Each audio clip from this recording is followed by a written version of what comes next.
Hello everyone! Today we'll be talking about a fantasy action film called Along with the Gods. And be ready, because there are some major spoilers ahead.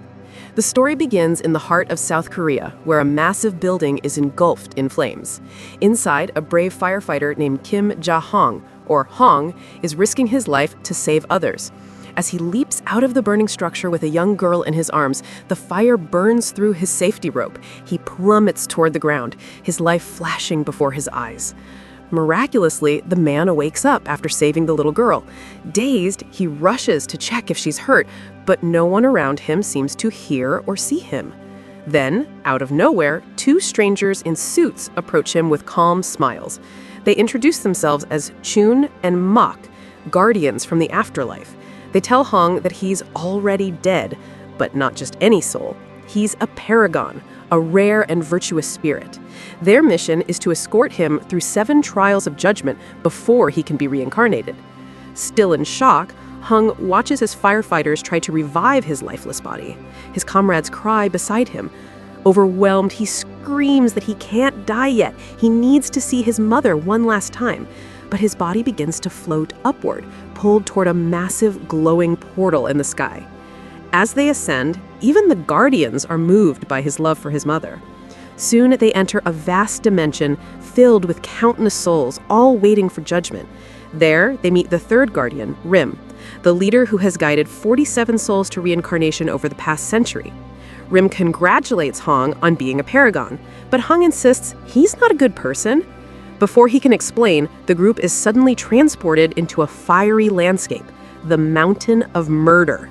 Mok is stunned. This realm is reserved for those guilty of killing others. Hong panics, saying he's never taken a life. Rim explains that, in these trials, even causing death through inaction can be judged as murder.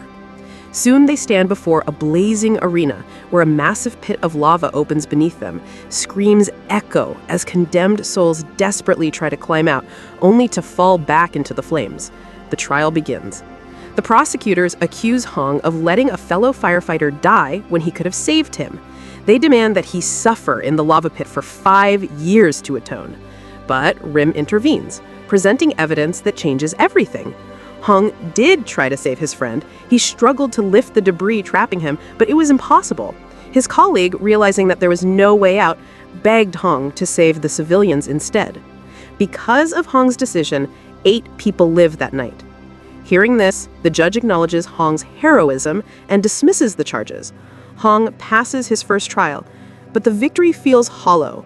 The painful memory of losing his friend still weighs heavily on his soul. He demands to know why the Guardians are helping him, as he doesn't believe himself to be a paragon. It turns out that the Guardians have their own agendas, as they made a deal with the King of Hell, who's called Yamra. If the 3 are able to help 49 dead souls to go through the trials and reincarnate within the century, they can also become humans as well. They eventually arrive at the trial of indolence, where Chun explains all the labors that Hong has completed. The man has never been lazy throughout his life and always helped others no matter where he went.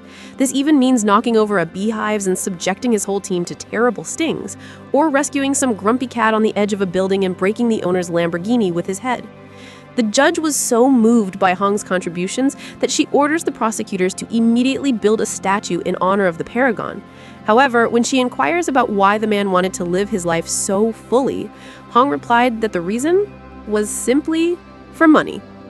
Upon hearing the man's answer, the judge quickly changes her verdict and tells the prosecutors to send Hong into the punishment, where a giant machine chases after all the people guilty of indolence, crushing their bones and feeding them to the fishes.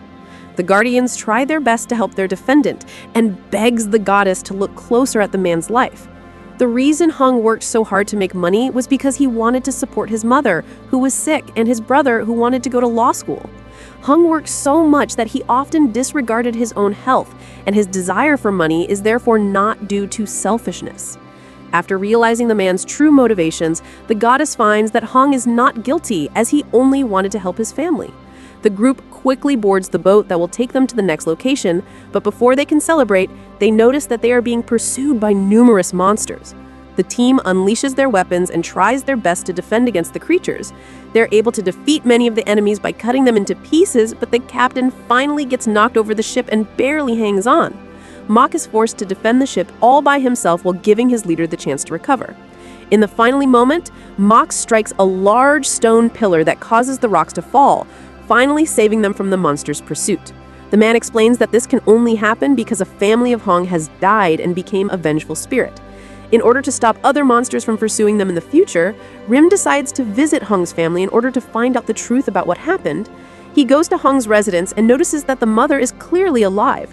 This can only mean that it was the brother Sue who died and turned into a vengeful spirit.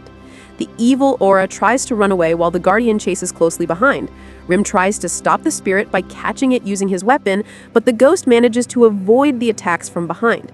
The two eventually clashes together and knocks the guardian away, allowing the spirit to disappear as Rim looks desperately for his prey.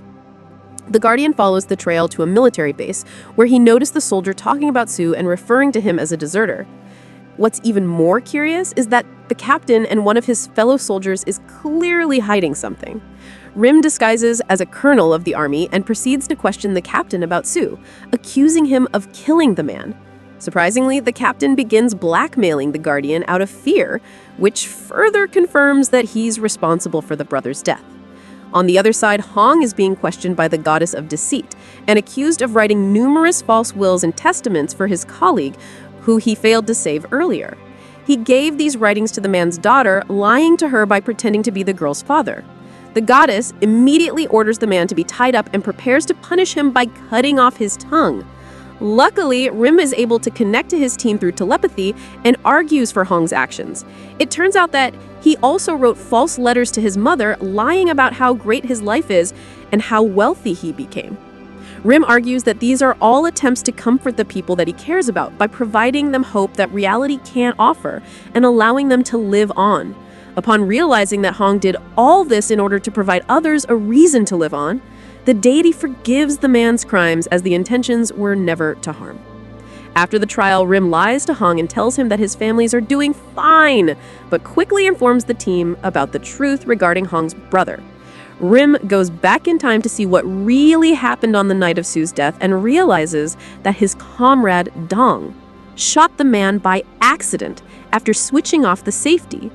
Dong called his captain right away, and instead of trying to save the dying man, the soldier decides to bury Sue and hide the evidence so that his promotion would not be soiled. Rim looks at the body of Sue and realizes in shock that the man was actually not dead, forcing him to remember the memories from his past where his father was also buried alive.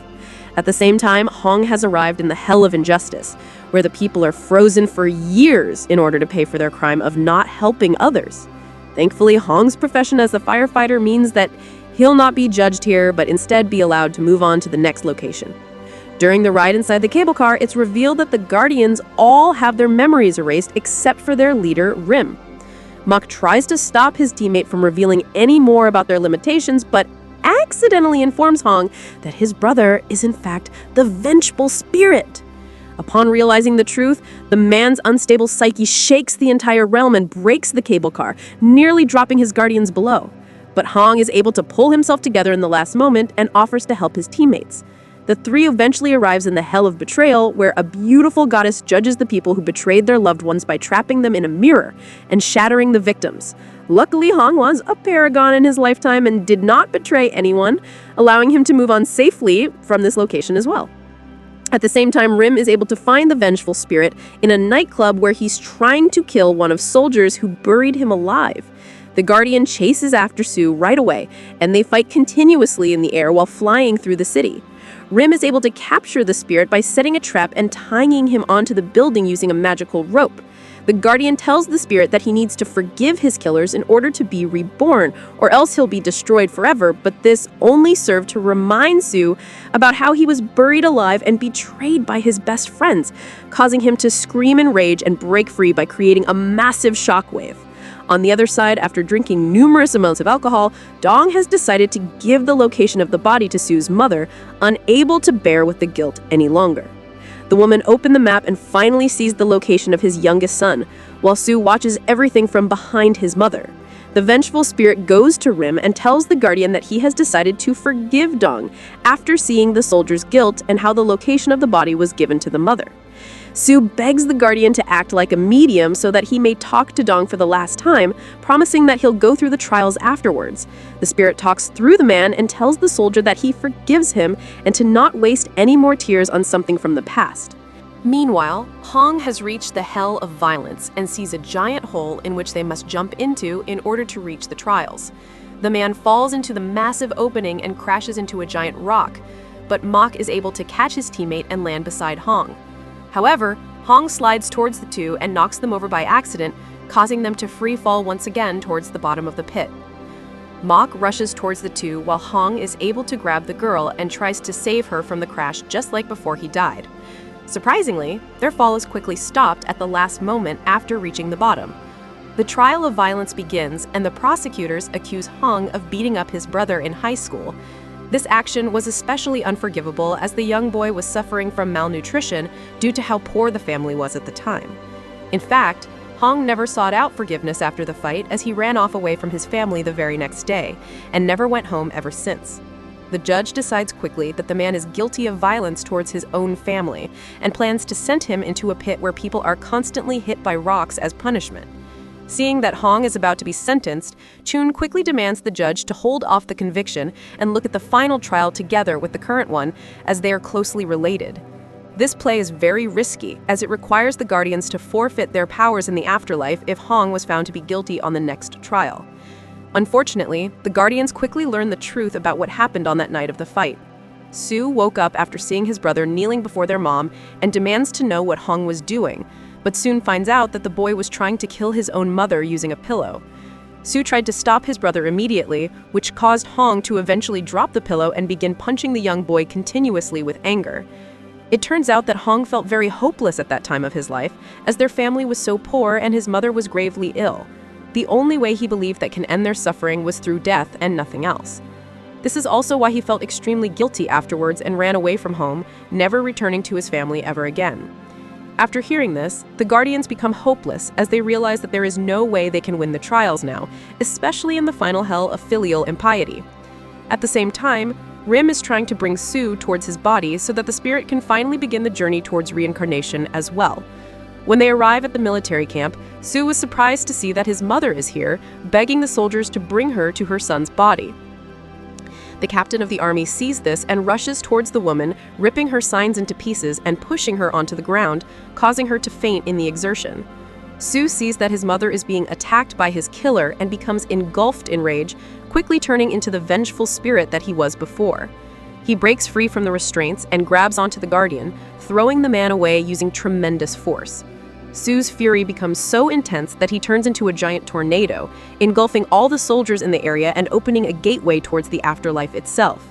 The vengeful spirit tosses everything around and creating massive chaos, while Rim tries desperately to save all the people from being killed. Luckily, Mok is able to charge into the living world through the portal and launches at Sue, breaking away the giant statue and stunning the enemy. Rim takes the chance and charges in as well, capturing Sue using a magical rope and finally putting a stop to the rampage. Meanwhile, the trial Hong begins at the other end as King Yemra himself decides to be the judge for the case. The deity charges the man with attempting to murder his own mother and beating his brother in such a desperate time. The king also reveals that Hong's mother actually knew about his attempt to kill her, but remained silent and kept all this tragedy inside her heart, which makes the man's crime even worse. The deity concludes that Hong will be punished forever in this hell, as he tried to commit the worst thing possible of killing the one who gave him life. Suddenly, the entire realm begins shaking as a voice begins speaking to Hong's mother. It turns out that Rim has used his power to allow Sue to speak to his mother in a dream, and the son apologizes for his brother. Sue tells the woman that Hong has worked non-stop for 15 years in order to support them ever since that night, after feeling guilty for what he did.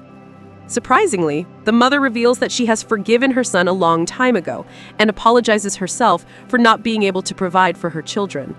Hong hears this and falls into tears, while the king himself has been moved by their display of family. The deity decides that he can no longer charge Hong for his crimes as the victim has forgave him a long time ago, thus allowing the man to be reincarnated. Hong hears this and bows towards Chun, thanking the guardians for helping him through the journey before disappearing into the bright lights. Back in the mortal realm, Rim has decided to bring Sue as their 49th reincarnation, planning to achieve their deal for the king so that they can be reborn as well. The group arrives inside the hell of filial impiety in front of numerous demons and charges towards the enemies in order to open a way to the king of hell himself. So what do you guys think about this movie? Let me know in the comments below. And if you like my video, please press like and subscribe for more. I'll see you guys next time.